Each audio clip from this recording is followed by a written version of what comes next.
Signing din sa ilang mga lalawigan sa Central Luzon ang detalye sa agenda report ni Ryan George.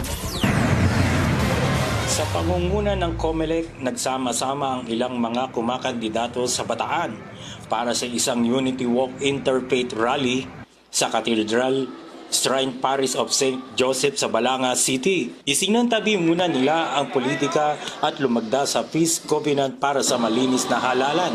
Ito po ay pagpapakita yung solidarity na para po itong sa darating na NLT lahat po ng kandidato, opposing man, or administration, sila po ay nagkakaisa para po sa isang mapayapang national and local election 2025.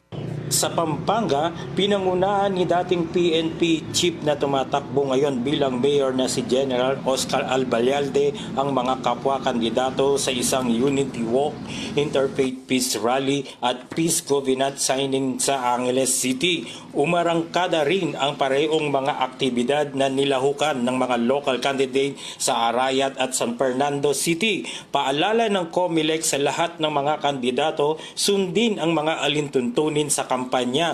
Para sa agenda, Ryan George, Billionaire News Channel, Central Luzon.